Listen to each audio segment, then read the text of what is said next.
नमस्कार प्रिय दर्शकों, एक बार फिर आपका स्वागत है हमारे YouTube चैनल बीइंग टीवी में। प्रिय दर्शकों, आज फिर एक नई कहानी, एक नया वीडियो लेकर के हम हाजिर हुए हैं। आज की जो कहानी है, आज का जो प्रसंग है, यह बड़ा ही प्रेरणादायक है, बड़ा ही मोटिवेशनल है, बड़ा ही ज्ञानवर्धक है। प्रिय दर्शकों, महादेव ने एक तोता को बताया कि माता पिता के अच्छे और बुरे कर्म किस प्रकार उनके बच्चों पर लौट कर आते हैं। जो भी मनुष्य इस कहानी को ध्यान से सुन लेगा, उसके बच्चे कभी दुखी नहीं रहेंगे। कहानी शुरू करने से पहले प्रिय दर्शकों, अगर आप हमारे चैनल पर पहली बार आए हैं तो चैनल को सब्सक्राइब करें, बेल आइकन ऑन करें, अच्छे कमेंट किया करें ताकि हर आने वाले वीडियो का नोटिफिकेशन सबसे पहले आपको मिले और आप उसका फायदा उठा सकें। तो शुरू करते हैं दर्शकों आज की यह प्यारी सी कहानी, यह प्यारा सा वीडियो। प्रिय दर्शकों, प्राचीन समय की बात है। किसी नगर में एक वृक्ष पर तोता रहा करता था। वह तोता बड़े ही भक्ति भाव वाला प्राणी था। अक्सर वह भगवान भोलेनाथ के मंदिर में जाकर कई देर तक बैठा रहता, भगवान भोलेनाथ का ध्यान करता, भगवान भोलेनाथ की पूजा में शामिल होता। इस प्रकार वह तोता अपना जीवन यापन कर रहा था। तोता अपने घोंसले में अपने बच्चों के साथ रहा करता था। जब भी मंदिर में घंटी बजती, भगवान भोलेनाथ की आरती होती, तो वह तोता अपना सारा काम छोड़कर तुरंत मंदिर में जाता और भगवान भोलेनाथ की आरती में लीन हो जाता। नगर के सभी लोग उस तोते को बड़े अच्छे से जानते थे। तोता नगर में सभी के यहाँ जाता और जो भी उसे दाना पानी देता वह उसे खाता और अपने बच्चों के लिए लेकर घोंसले में आता। प्रिय दर्शकों, तोता अपने जीवन में बड़ा सखी था। उसे किसी चीज की कोई कमी नहीं थी। बड़े ही सुख से वह अपने घोंसले में रहा करता था और भगवान भोलेनाथ की भक्ति किया करता था। प्रिय दर्शकों, एक दिन की बात है। सावन का महीना शुरू होता है। सावन के महीने में तोता हर दिन भगवान भोलेनाथ के मंदिर में जाता और घंटों घंटों बैठकर भगवान भोलेनाथ का ध्यान करता। इस प्रकार की भक्ति देखकर नगर के सभी लोग तोता से बड़े प्रसन्न होते हैं और वह तोता को भगवान भोलेनाथ का स्वरूप मानने लगते हैं। दर्शकों, एक दिन की बात है। तोता भगवान भोलेनाथ के मंदिर में बैठा हुआ था।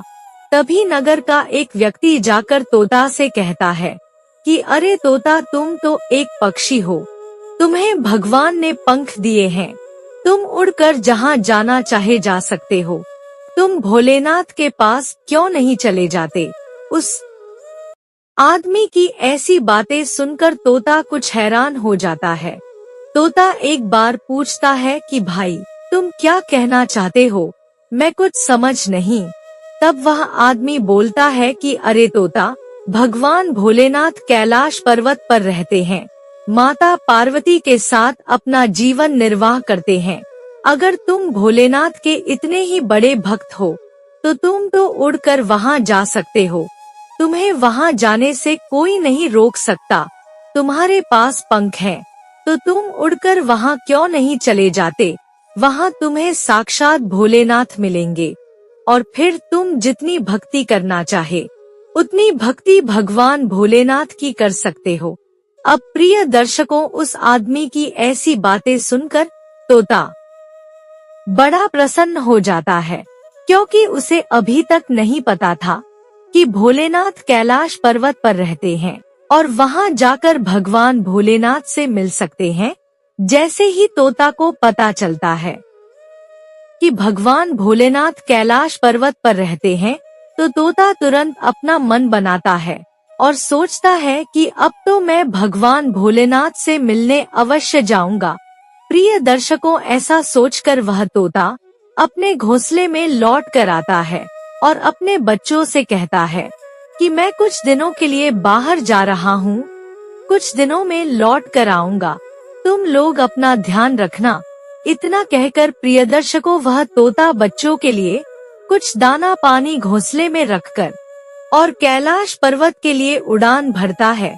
तोता लगातार बहुत देर तक उड़ता है, कई घंटे तक बिना रुके उड़ता जाता है। बिना खाए पिए भूखे पेट भगवान भोलेनाथ की भक्ति में लीन वह तोता कई दिनों तक उड़ते उड़ते कैलाश पर्वत पर पहुंच जाता है। कैलाश पर्वत पर पहुंचकर वह जाकर के भगवान भोलेनाथ के चरणों में गिर जाता है। प्रिय दर्शकों, भगवान भोलेनाथ और माता पार्वती साथ में बैठे हुए थे। तोता को देखकर भगवान भोलेनाथ कहते हैं कि अरे तोता, तुम क्यों आए हो? बताओ तुम क्या मांगना चाहते हो? तुम हमारे बहुत बड़े भक्त हो, तुम जो चाहते हो हम तुम्हें अवश्य देंगे। भोलेनाथ की ऐसी वाणी सुनकर तोता बड़ा प्रसन्न होता है। प्रिय दर्शकों, वह तोता कहता है कि भोलेनाथ, मेरे कुछ सवाल हैं, मैं उनके जवाब जानना चाहता हूँ और मैं आपका आशीर्वाद पाने के लिए यहाँ आया हूँ। भोलेनाथ कहते हैं कि पूछो तोता, तुम क्या पूछना चाहते हो? तब तोता कहता है कि भोलेनाथ, मेरे छोटे छोटे बच्चे हैं जिन्हें मैं घोंसले में छोड़कर आया हूँ। मैं अपने जीवन में अच्छे कर्म करता हूँ, भगवान का ध्यान करता हूँ और किसी को दुख नहीं पहुँचता।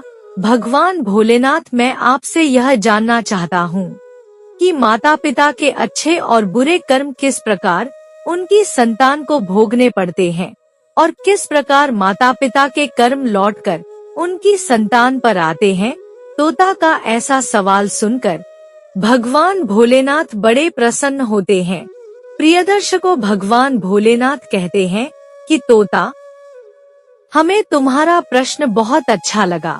हम तुम्हारे प्रश्न का उत्तर एक कहानी के माध्यम से देना चाहते हैं।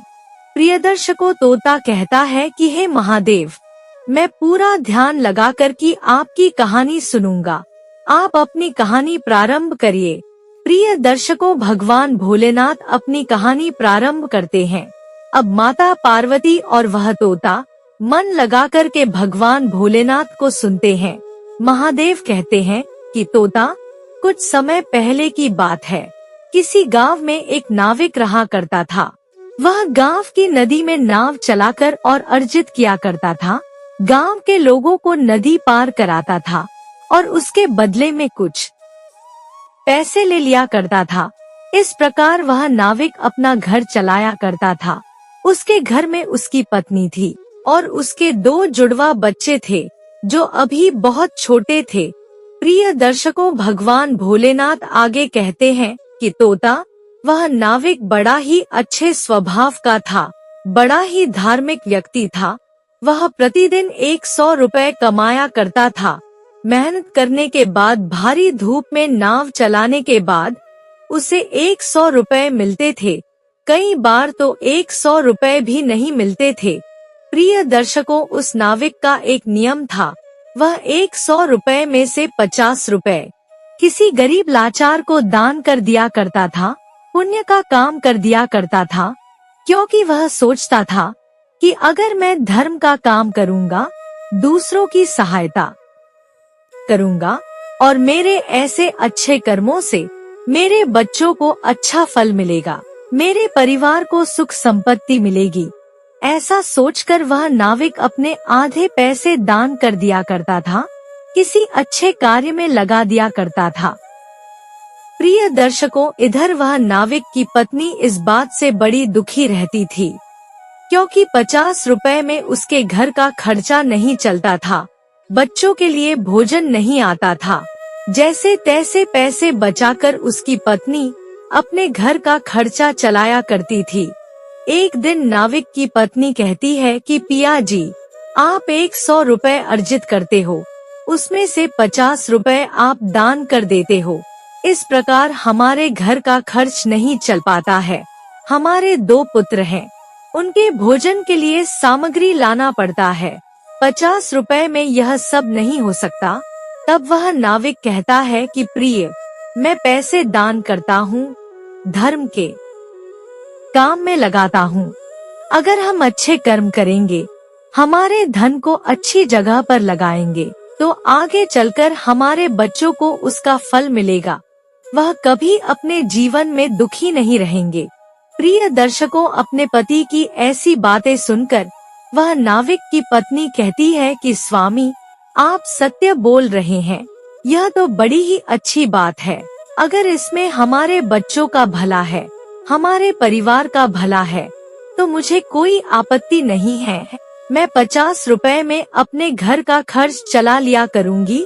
दर्शकों, भोलेनाथ आगे कहते हैं कि हे तोता, अब इसी प्रकार उनके घर चलता है। वह कुछ कम खाते, कुछ पुराने वस्त्र पहनते, परंतु वह नाविक अपना नियम नहीं तोड़ता। हर दिन वह जो भी धन अर्जित करता, उसमें से आधा धन किसी अच्छे कार्य में लगाता, धर्म के कार्य में लगाता और गरीब लोगों को भोजन कराता। कुछ दिनों तक ऐसा ही चलता है और फिर नाविक के बच्चे कुछ बड़े हो जाते हैं। बच्चों को अब यह समझ में आने लगा था कि हमारे पिताजी अपना आधा धन दान कर देते हैं। प्रिय दर्शकों, एक दिन नाविक का एक पुत्र बोलता है कि पिताजी, आप ऐसा क्यों करते हो? हम भी तो गरीब हैं, हमारे पास ज्यादा धन नहीं है, परंतु आप उसमें से भी हर दिन आधा धन दान कर देते हो। ऐसे कैसे चल सकता है? तब दर्शकों, नाविक की पत्नी अपने पुत्र को समझाती है कि बेटा, ऐसी बात नहीं है। अपने पिता से ऐसा नहीं बोलते। वह जो भी करते हैं तुम्हारे लिए करते हैं, तुम्हारे अच्छे के लिए करते हैं। प्रिय दर्शकों, अपनी माता की बात सुनकर वह पुत्र चुप हो जाता है। अब हंसी खुशी नाविक का परिवार अपना जीवन निर्वाह कर रहा था। किसी को कोई समस्या नहीं थी। एक दिन की बात है, नाविक कुछ वस्तु लेने के लिए शहर जाता है और शहर में जाने के बाद किसी दुर्घटना में उस नाविक की मौत हो जाती है, उसकी मृत्यु हो जाती है। प्रिय दर्शकों, इधर गांव पर जब नाविक की पत्नी को पता चलता है कि उसके पति के शहर में मृत्यु हो चुकी है, तो वह बड़ी दुखी होती है और रोने लगती है, बहुत विलाप करती है। वह सोचती है कि हम वैसा ही गरीब हैं, हमारे पास खाने के लिए कुछ नहीं है। हमारे पति नाव चलाकर कुछ धन अर्जित करते थे, परंतु अब हमारे दोनों पुत्र किस प्रकार अपना जीवन निर्वाह करेंगे? प्रिय दर्शकों, अब वह नाविक के पुत्र अपने पिताजी का अंतिम संस्कार करते हैं और नाविक की पत्नी अपने बच्चों की अच्छी परवरिश के लिए गांव में काम करने लगती है, दूसरों के यहाँ मजदूरी करने लगती है। इस प्रकार अब नाविक का परिवार बड़ा दुखी चल रहा था। उनके पास खाने के लिए ठीक से भोजन भी नहीं था। वह दोनों बच्चे भी बड़े दुखी रहते थे। एक दिन नाविक के बच्चे अपनी माँ से पूछते हैं कि माँ, हमारे पिताजी कहाँ चले गए? वह कब आएंगे? तब उनकी माँ कहती है कि बेटा, तुम्हारे पिताजी यमराज के पास चले गए हैं। अब जब यमराज चाहेंगे वह तभी वापस आ सकते हैं। अपनी माता की बात सुनकर दोनों पुत्र बड़ी सोच में पड़ गए। वह सोचने लगे कि पिताजी अगर यमराज के घर गए हैं तो हम उन्हें वापस लेकर आते हैं। पिताजी के बिना घर में अच्छा नहीं लग रहा है। ऐसा सोचकर वह दोनों पुत्र यमराज से मिलने की योजना बनाते हैं, परंतु वह अपनी माँ को नहीं बताते हैं, क्योंकि प्रिय दर्शकों, वह दोनों पुत्र जानते थे कि अगर हमने हमारी माँ को बताया तो वह हमें यमराज से मिलने नहीं जाने देंगी। इधर अगला दिन होता है और वह दोनों पुत्र अपनी माँ के जाने का इंतजार करते हैं। नाविक की पत्नी अपने घर के काम करने के बाद मजदूरी करने के लिए चली जाती है और माँ को जाता हुआ देखकर वह दोनों पुत्र योजना बनाते हैं कि हमें आज यमराज से मिलने के लिए चल देना चाहिए। पिताजी के बिना माँ बहुत दुखी रहती है और हम बहुत गरीब हो गए हैं। प्रिय दर्शकों, अब वह दोनों पुत्र माँ के जाते ही घर से निकल पड़ते हैं और निकलने के बाद सीधे जंगल के रास्ते जाते हैं। वह नहीं जानते थे कि हमें यमराज कहाँ मिलेंगे। वह तो बस चलते जा रहे थे, चलते जा रहे थे। जंगल में चलते चलते वह दोनों पुत्र बहुत थक चुके थे। कई देर से वह चल रहे थे। ऐसे में थक हार कर वह दोनों पुत्र एक बरगद के पेड़ के नीचे बैठ जाते हैं और आराम करने लगते हैं। तभी एक सर्प आता है और आकर के दोनों पुत्र के सामने रुक जाता है। प्रियदर्शकों, भोलेनाथ आगे कहते हैं कि हे तोता, सर्प को देखकर वह दोनों पुत्र बहुत डर जाते हैं। एक दूसरे से चिपक कर और सर्प को भगाने लगते हैं। परंतु तभी वह सर्प कहता है कि पुत्र, तुम डरो नहीं, मैं तुम्हें कोई नुकसान नहीं पहुंचाऊंगा। मैं तो खुद बहुत दुखी हूँ। सर्प की बातें सुनकर वह पुत्र को शांत होते हैं। सर्प पूछता है कि बताओ, तुम दोनों कहाँ जा रहे हो और तुम कौन हो?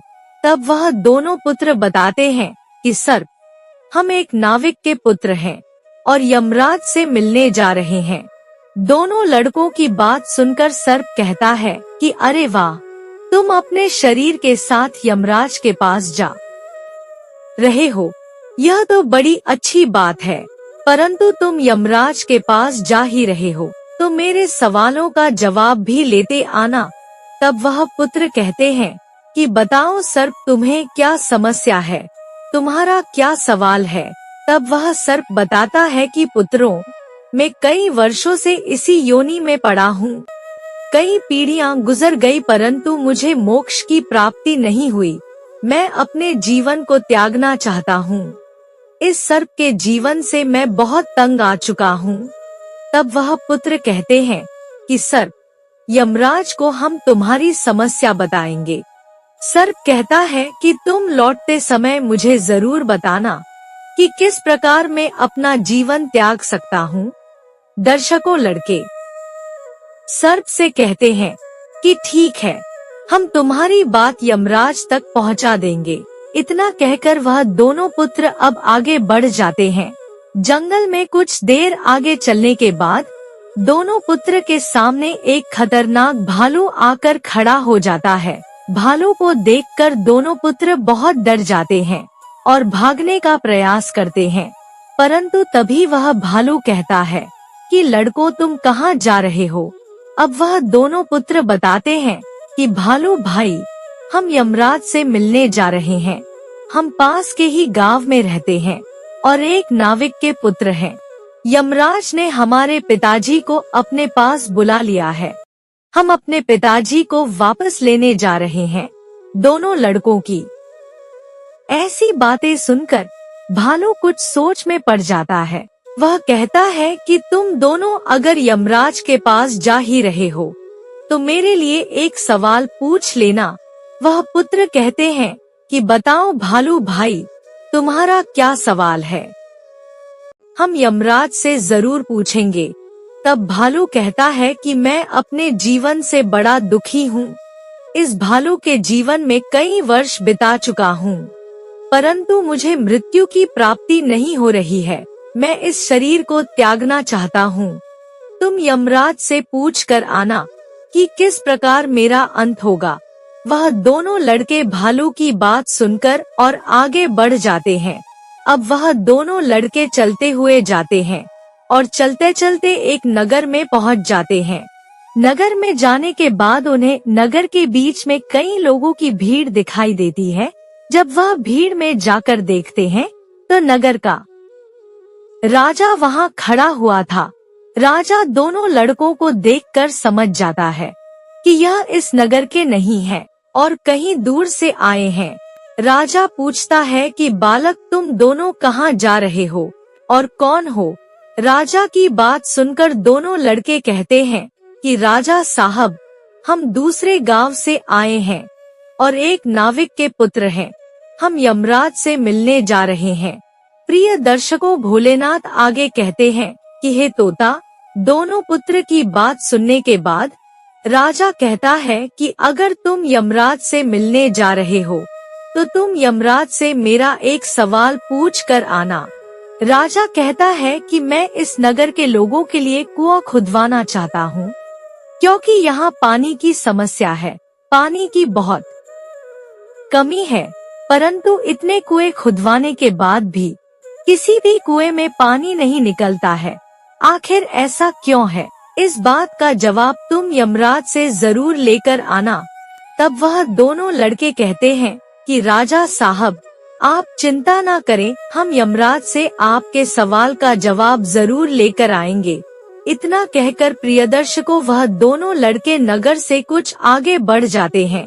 नगर में आगे जाने के बाद उन्हें एक नदी मिलती है। अब वह नदी को पार करने के लिए नदी में उतरते हैं। तभी उन्हें एक बहुत बड़ी मछली दिखाई देती है। वह मछली बहुत बड़ी थी और वह दोनों लड़कों के पास आ जाती है। मछली को देखकर वह दोनों लड़के कुछ डर जाते हैं। तभी वह मछली कहती है कि तुम कहाँ जा रहे हो और कहाँ से आए हो? लड़के बताते हैं कि हम एक नाविक के पुत्र हैं और नदी पार करना चाहते हैं। हम यमराज से मिलने जा रहे हैं। मछली यह सुनकर बड़ी प्रसन्न होती है और कहती है कि पुत्रों, तुम मेरा एक सवाल यमराज से जरूर पूछना। मैं अपना जीवन त्यागना चाहती हूँ। कई वर्षों से मैं इस जल में मछली बनकर तैर रही हूँ, परंतु अब मैं अपने जीवन से बहुत दुखी हो चुकी हूँ। कई पीढ़ियाँ गुजर गई, परंतु मैंने अभी तक मृत्यु को प्राप्त नहीं किया है। तुम यमराज से पूछ कर आना कि किस प्रकार मेरी मृत्यु होगी। इतना कहकर प्रियदर्शकों वह मछली दोनों लड़कों को अपने ऊपर बैठा लेती है और कहती है कि चलो मैं नदी पार करा देती हूँ। अब मछली के ऊपर बैठकर वह दोनों लड़के नदी पार करते हैं। नदी पार करने के बाद प्रियदर्शकों एक दूसरा गांव आता है और उस गांव के बाहर एक कुटिया बनी हुई थी। कुटिया को देखकर वह दोनों लड़के बड़े प्रसन्न होते हैं, क्योंकि वह आराम करना चाहते थे। बहुत थक चुके थे। कई दिनों से लगातार वह चल रहे थे। वह दौड़ते हुए कुटिया के पास जाते हैं। कुटिया में एक बूढ़ा आदमी रहा करता था। वह कहते हैं कि बूढ़े बाबा, क्या हम आपकी कुटिया में कुछ देर आराम कर सकते हैं? हम बहुत दूर से चलकर आ रहे हैं और बहुत थक चुके हैं। प्रिय दर्शकों, वह बूढ़ा बाबा भी क्या करता, उसने उन्हें इजाजत दे दी और कहा कि तुम आराम कर सकते हो। अब वह दोनों लड़के कुटिया के अंदर जाते हैं और आराम करने लगते हैं, लेट जाते हैं। लेटने के बाद दोनों लड़के सपने में साक्षात यमराज के दर्शन करते हैं। यमराज खुद उनके सपने में आते हैं।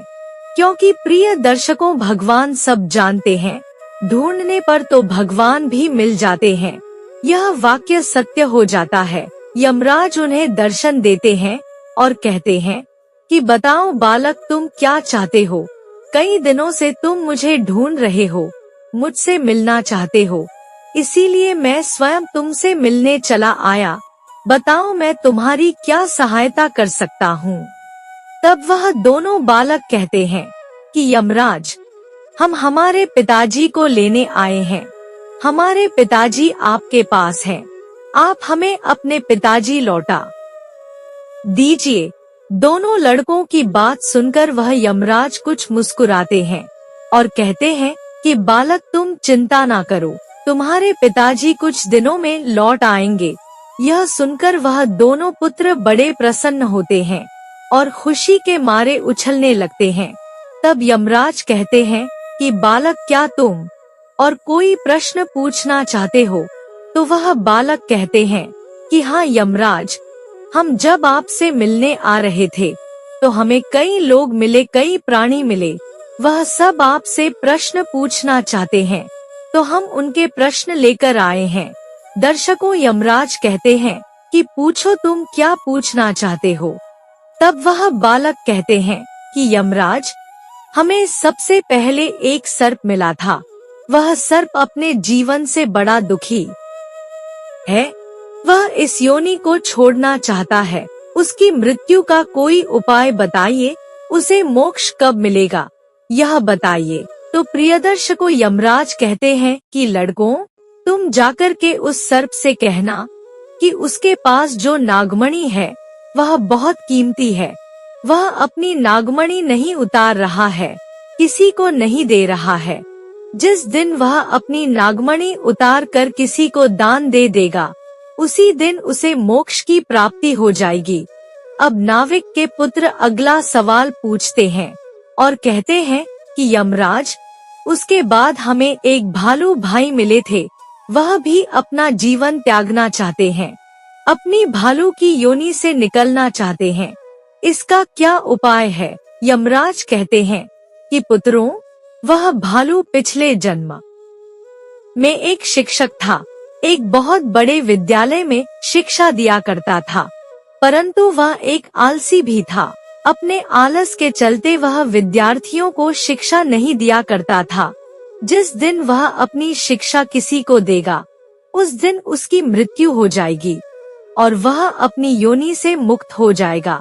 अब नाविक के पुत्र अगला सवाल पूछते हैं और कहते हैं कि यमराज, हमें एक नगर में राजा साहब मिले थे और वह अपने नगर में कई कुएं खुदवा चुके हैं, परंतु उनके नगर में पानी की समस्या है, किसी भी कुएं में पानी नहीं निकलता है।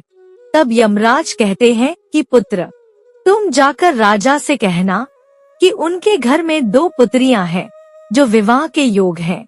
जिस दिन वह अपनी दोनों पुत्री का विवाह कर देंगे, उस दिन नगर में पानी की कोई कमी नहीं रहेगी। अब प्रिय दर्शकों, वह पुत्र मछली का सवाल पूछते हैं और कहते हैं कि यमराज, जो मछली हमें मिली थी वह भी अपना जीवन त्यागना चाहती है। कई 100 वर्षों से वह मछली की योनि में है, वह उसे छोड़ना चाहती है। तब यमराज कहते हैं कि लड़कों, तुम जाकर उस मछली से कहना कि उसके पास नदी के नीचे जो खजाना छुपा हुआ है, जिस दिन वह अपना खजाना किसी को दान कर देगी, उसी दिन वह मुक्त हो जाएगी और उसकी मृत्यु हो जाएगी। अब प्रिय दर्शकों, वह दोनों बालक अपने सभी प्रश्नों का उत्तर पा चुके थे। अब उनकी नींद खुल जाती है, सपना टूट जाता है, परंतु उन्हें सपने में अपने सारे प्रश्नों के उत्तर मिल चुके थे। उन्हें स्वयं यमराज ने दर्शन दिए थे।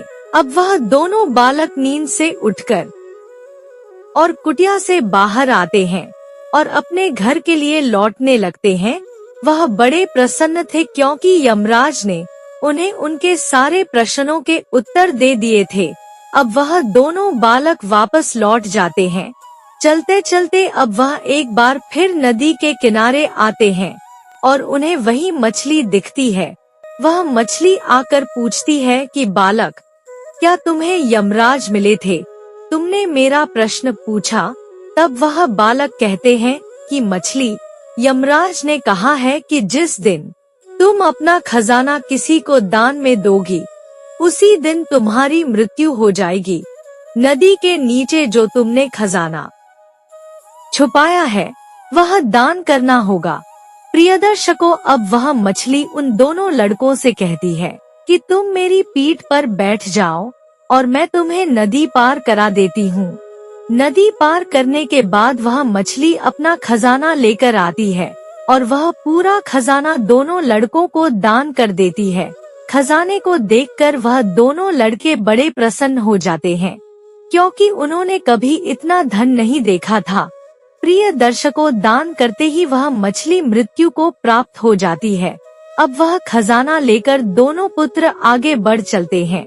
कुछ देर चलने के बाद अब वह उसी नगर में पहुंच जाते हैं जहां राजा पानी की समस्या को लेकर बड़ा चिंतित था। वह चलते हुए राजा के महल में जाते हैं। राजा दोनों लड़कों को देखकर बड़ा प्रसन्न होता है और कहता है कि आओ पुत्रों, क्या तुम मेरे प्रश्न का जवाब लेकर आए हो? तब दोनों पुत्र कहते हैं कि जी महाराज, हमें यमराज ने आपके प्रश्न का उत्तर बताया है। वह लड़के कहते हैं कि महाराज, यमराज ने कहा है कि आपके घर में 2 पुत्रियां हैं जो विवाह के योग्य हैं। जिस दिन आप अपनी दोनों पुत्री का विवाह कर देंगे, उसी दिन इस नगर में से पानी की समस्या दूर हो जाएगी और हर कुएं में पानी ही पानी होगा। प्रिय दर्शकों, अब क्या था? वह राजा बड़ा प्रसन्न हो जाता है। वह अपनी दोनों पुत्री का विवाह उन दोनों पुत्र से कर देता है। नाविक के दोनों पुत्र राजा की दोनों पुत्रियों से विवाह कर लेते हैं और राजा अपनी शाही गाड़ी में कई सिपाहियों के साथ बहुत सारा धन देकर अपनी पुत्री और अपने दामाद को विदा करता है। अब तो प्रिय दर्शकों, शाही अंदाज में नाविक के दोनों पुत्र चलते जा रहे थे। चलते चलते वह दोनों जंगल में पहुँचते हैं और जंगल में वह भालू उनका इंतजार कर रहा था। भालू को देखकर उनकी पत्नियां डर जाती हैं, परंतु वह दोनों पुत्र कहते हैं कि तुम डरो नहीं। यह भालू अपने प्रश्न का उत्तर जानना चाहता है, हमें इससे कुछ बात करनी है। अब वह दोनों पुत्र भालू के पास जाते हैं और कहते हैं कि भालू भाई, यमराज ने कहा है कि तुम पिछले जन्म में एक शिक्षक थे, परंतु तुमने अपने किसी भी विद्यार्थी को शिक्षा नहीं दी। जिस दिन तुम अपनी शिक्षा किसी को दे दोगे, दान कर दोगे, उस दिन तुम्हारी मृत्यु हो जाएगी और तुम अपने इस जीवन से मुक्त हो जाओगे।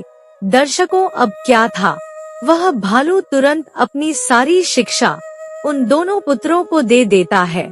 अब वह दोनों पुत्र बड़े ज्ञानी हो चुके थे और शिक्षा देते ही इधर उस भालू की मृत्यु हो जाती है। शिक्षा ग्रहण करने के बाद अब वह दोनों पुत्र एक बार फिर अपनी शाही सवारी में बैठकर आगे बढ़ते हैं। आगे बढ़ाने के बाद उन्हें वह सर्प मिलता है। सर्प से वह कहते हैं कि सर्प, तुम्हारे पास एक बड़ी ही कीमती नागमणि है जो तुमने कभी किसी को नहीं दी। तुमने हमेशा अपनी नागमणि का घमंड किया। यमराज ने कहा है कि जिस दिन तुम अपनी नागमणि उतार कर किसी को दे दोगे, उसी दिन तुम अपने जीवन से मुक्त हो जाओगे। दर्शकों, अब वह नाग अपनी नागमणि निकालकर दोनों पुत्रों को दे देता है और इतना करते ही उसकी मृत्यु हो जाती है।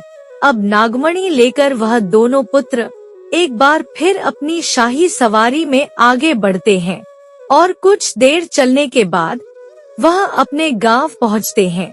प्रिय दर्शकों, अपने पुत्र को आता हुआ देख उनकी माँ बड़ी प्रसन्न होती है। वह देखती है कि मेरे पुत्र अपनी पत्नियों को लेकर आए हैं, मेरी पुत्रवधू को लेकर आए हैं और बहुत सारा धन लेकर आए हैं, ऐश्वर्य लेकर आए हैं, शिक्षा लेकर आए हैं, ज्ञान लेकर आए हैं। अब प्रिय दर्शकों, नाविक के पुत्र और उसकी पत्नी बड़े ही सुखी थे। उनके जीवन में किसी प्रकार की कोई कमी नहीं थी। उनके पास इतना धन था कि उनकी कई पीढ़ियां बैठकर खा सकती थी, परंतु अपने ज्ञान के चलते वह दोनों पुत्र बड़ा ही अच्छा व्यापार खड़ा करते हैं, बहुत बड़ा व्यापार करते हैं और अब उनके पास किसी चीज की कोई कमी नहीं थी। गांव में बहुत बढ़िया मकान था, शहर में भी एक मकान था। तब वह नाविक की पत्नी अपने बच्चों को कहती है कि पुत्र, देखा किस प्रकार तुम्हारे पिता के अच्छे कर्म लौट कर आए हैं और हम गरीब से आज इतने धनवान बन गए हैं। जहां हमारे पास एक कुटिया थी, आज हमारे पास कई मकान हैं, इतना बड़ा व्यापार है। इसीलिए तुम्हारे पिताजी हर दिन दान किया करते थे, अच्छे कर्म किया करते थे, क्योंकि वह जानते थे कि माता पिता के कर्म लौटकर संतान पर आते हैं। इसलिए माता पिता को हमेशा अच्छे काम करने चाहिए। प्रिय दर्शकों, महादेव इतनी कहानी उस तोता को सुनाते हैं और तोता को यह कहानी बहुत पसंद आती है। तोता को बात समझ में आ चुकी थी कि किस प्रकार माता पिता के कर्म लौटकर संतान पर आते हैं। प्रिय दर्शकों, कहानी सुनकर तोता महादेव और माता पार्वती का आशीर्वाद लेता है और लौटकर अपने नगर को आ जाता है और अपनी भक्ति में एक बार फिर लीन हो जाता है। प्रिय दर्शकों, हमारी आज की यह कहानी यहाँ समाप्त होती है। हम उम्मीद करते हैं कि आपको हमारी आज की यह कहानी पसंद आई होगी और आप इससे ढेर सारी प्रेरणाएं लेंगे। मिलते हैं अगली ज्ञान चर्चा के साथ अगले वीडियो में। तब तक के लिए नमस्कार, धन्यवाद। हर हर महादेव।